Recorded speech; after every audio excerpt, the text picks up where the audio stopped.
Hello everyone, I'm Manoranjan H, Assistant Professor of Commerce, Government First Aid College, Bagepalli.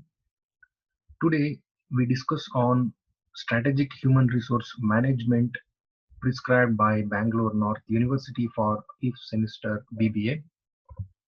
The topic which we are going to discuss today is various approaches and barriers of strategic human resource management.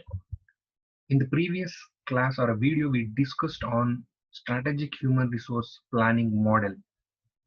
So we shall discuss today on various approaches and barriers to strategic human resource management.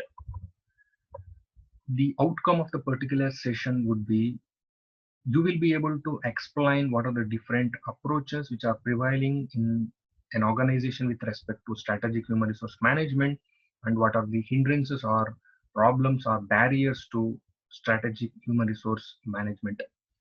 So let us start.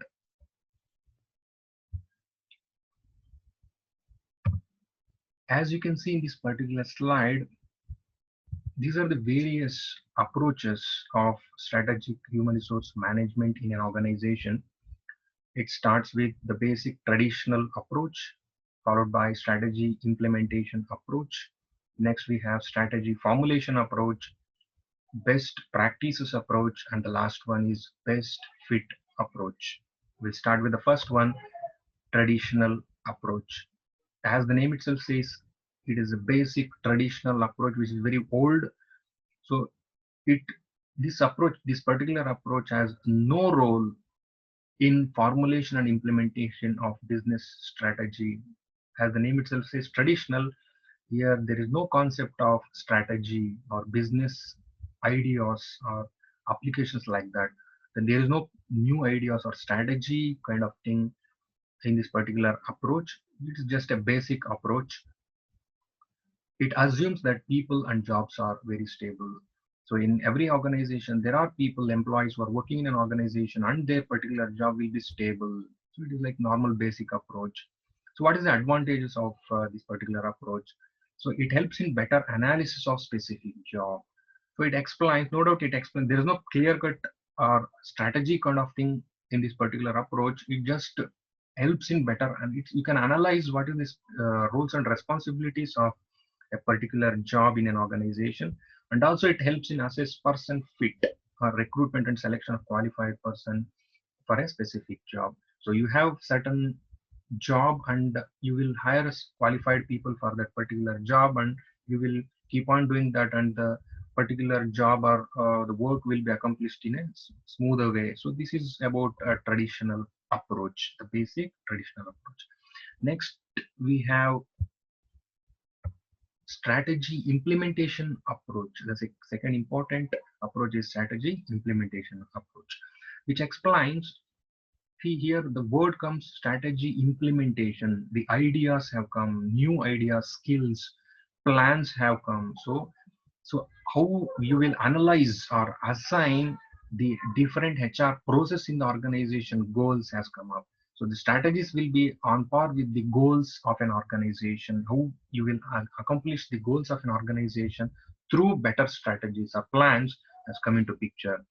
So HR strategies need to be aligned with the business strategy. We have a business strategy which is set for earlier of the organization, starting of the organization, and how these strategies will be accomplished with on par or linkage with the HR strategies of an organization, so that the overall organizational success will be set or done. So we have a steps, there are various steps in strategy implementation approach. How will you implement this strategy? So it starts with the identification of organization business strategy. You first identify a different organization business strategy first, followed by reducing or reducing the organizational capabilities needed for implementing strategy. Once this particular business strategy has been identified, then you reduce the organizational capabilities for the particular strategies. Next comes recruitment and selection process that focus on candidates who can work with the organizational goals. You set your strategies, assess your strategies. Next, you recruit and select the best candidate for that particular task or work to be accomplished in an organization. So this is the overall strategy implementation approach. Next, we have strategy formulation approach. So once the strategy has been implemented, next we have formulated approach. How the strategy will be formulated will be discussed in this particular slide. So it has a concept of focus. So once the strategy to be formulated in a better manner, there is a concept of focus comes into picture. So hiring candidate who can add value to an organization, product and services. So you focus on hiring a right candidate for the right job. There is a concept of right candidate for the right job will come into picture here. Then add value. So you hire such a candidate who adds value to the particular organizational capabilities or organizational task. Next, assume that the strategy and staffing are stable and change according to the external environment factors. We have so many external environment factors like political, social, economic, demographic, technological, and so many like that. So to meet these particular situations or factors, so you hire such a candidate who work in all these parameters, so that the strategy formulated will be done in a smoother way. Next comes the best practice approach. As the name itself says, best practice. So human is the main objective of every human resource manager to follow some best practices in an organization. So best practices is like setting best HRM practices and adopting them will lead to superior organizational performance. There are so many best practices which comes into picture in an organization. It could be employment security, selective hiring, self-managed teams or team working, high pay contingent on company performance, extensive training, reduction of status difference, sharing information. So, so these are the important best practices we find in organizations. So this has already been explained in the previous videos as well. So first is employment security, selective hiring. So he has to check proper security, but have been hiring for the particular organization will be secured in a better manner. And only selective hiring, we have various projects in hand, and you have to hire very right candidate for the right job. Only selective hiring should be there. Then self-managed teams, you should allocate particular work to particular teams so that they work on their own. You give the proper training to them so they can work on their own. They don't depend on others like that. So high pay contingent on company performance. If anybody is performing on par with the standards and meeting the expectations and above expectations, you pay well. Then extensive training. So in order to develop their learning and capabilities, you give training facilities to them. Then reduction of status difference. There should not be any gap between higher level, superior, you are superior, I'm inferior like that. There is no boss employee kind of relationship. All are equal here. You create such an environment in an organization which is a best practice. And sharing information, he has to create such a forum where every idea is identified and promoted and participated. So this sharing information is a very good practice in an organization. Then in essence, recruiting and retaining talented, team-oriented, highly motivated people is seen to lay a basis for superior business performance. So recruiting right candidate and retaining the talented also very good best practice in an organization by providing right pay for our compensation or pay for right candidate. The person, he has to think that my particular task or work is paid well, like that. He has to think like that. So he has to create such an environment in an organization. No doubt there are various criticisms to this best practice approach. First one is disconnection from company's goals and context. Of course, he's creating environment where individual ideas and skill set is been considered, opinion has been sought. There is a disconnection of company goals and context. Then disregard of national differences such as management practices. There is no doubt there are various management practices which somehow cannot be achieved with individual interests. So this can also be considered as a criticism. And the last one, difficulty arises when we go beyond these straightforward practices. Of course, since it is a best practice, always best practices is straightforward practices, which is a criticism in an organization. The last one comes best fit approach. As the name itself says, best fit. There are different strategies which are very fit for the organizational success. believes that there is no universal prescription for HRM practices. Of course, best fit approach believes that there is no universal prescription. Of course, because this is a strategy. Strategy is not a normal thing which is accepted by everyone. It is a unique thing. So it is very unique and very important thing which nobody does it, which will be accomplished, and this will be considered as a best fit approach. Next, it encompasses the fit between HR activities and organizations stage of development, external fit. So it gives or it emphasizes on the linkages between different HR practices and business strategies to be accomplished in a various stage of development of an organization. So no doubt the best fit approach as well has got various criticisms like lack of alignment with employee interests, compliance with prevailing social norms and legal requirements. Here, the best fit is something like various ideas will be considered and with on par with HRM practices in an organization. No doubt, there will be a lack of alignment with employee interests. Employee interests will somehow not managed in a proper manner. So with this, we can conclude the various approaches with pertaining to human resource, strategic human resource management. Now we shall discuss on various barriers to strategic human resource management in an organization. As you can see in this particular slide, we have these many points. First one, short-term mentality.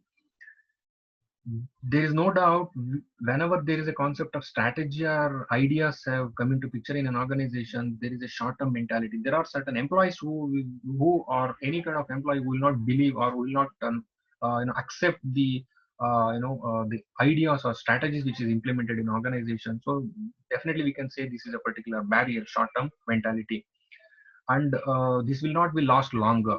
The second one, strategic inability. There are no doubt this is also one of the important barriers where there is an inability of ideas or skills or plans in the organization, which lead to organizational dissatisfaction, organizational barrier like that. So the third thing, third important point is lack of appreciation. No doubt, there are certain strategies which are plans which cannot be accomplished will lead to lack of appreciation in an organization. Some employees will not contribute to strategies like plans for the organizational development. Will definitely think that there is a lack of appreciation from the organization, and which will lead to a barrier or problematic environment in an organization. Next is failure in understanding the role. There are employees who does not understand or who don't understand the various job roles or duties and responsibilities, because these are all set as per the strategies or plans by the organization and human resource managers. It is a failure of an understanding the role of an organization or task. No doubt it is also one of the important barriers. Next is difficulty in qualifying or quantifying outcomes. They don't understand the what would be the outcome of the organization. We have so many strategies or plans to be accomplished by the HR managers and employees as well. So some employees or some environment will be created wherein the difficulty in quantifying, they don't understand the future outcome of the particular strategy, so it will lead to a barrier. And the next one is wrong perception on human assets. So the strategy human resource manager clearly says, or the strategy itself says, employees are human assets in the organization, but it gives human assets means they cannot consider it as a liability. So it definitely gives wrong perception in the organizational environment where uh, employees cannot be considered as human assets.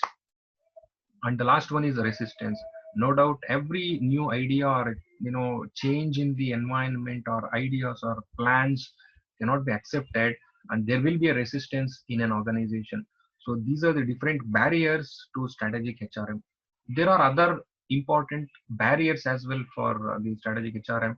We can see like fear of failure. They will be thinking, all the employees or any levels, hierarchical level, they'll think that will this idea work out or not. So this fear of failure will be there. Then lack of commitment. Of course, there should be an enthusiasm or motivation. They have to be self-motivated and do the work or accomplishment of the strategies or ideas, but there is a lack of commitment or cooperation in an organization. Then resource challenges. Of course, there are various resource challenges to accomplish the task. This can also be considered as other barrier to strategic human resource management. The last one is outside pressures. There is no doubt, like there are so many stakeholders who are, organization is accountable to various stakeholders. There could be some outside pressures, political pressure, like external environment pressures, which lead to organizational, uh, you know, uh, uh, not like organization cannot be successful, organizational failures. So, considering all these parameters, we can, in this particular slide, we can analyze what is the present situation for small business in a pandemic situation. Now we have a corona time, so there is this particular slide explains various small businesses, the percentage of employees or small business people towards the COVID or towards the pandemic period. So you can see 43% has started rethinking the way they do business, such as holding more virtual meetings. So 43% of the small business people think that holding virtual meetings will not work out. So okay, I've started rethinking, do we have to do or not? They are in a dilemma like that. So 32% of the people have found new way of delivering existing services, such as offering product or content online. So earlier physical content or context was there. Now everything, almost 32% think that online would be better, but 22% people have asked their employees to learn new skills and to support changes in the organizational business model. Nobody thought that this will be the present situation in future or like that. So 22% of the employees definitely require new skills to support for the unforeseen changes happening in the world. So with this, I conclude myself with a presentation of various approaches to strategic human resource management, followed by various barriers or hindrances which affect strategic human resource management. Thank you.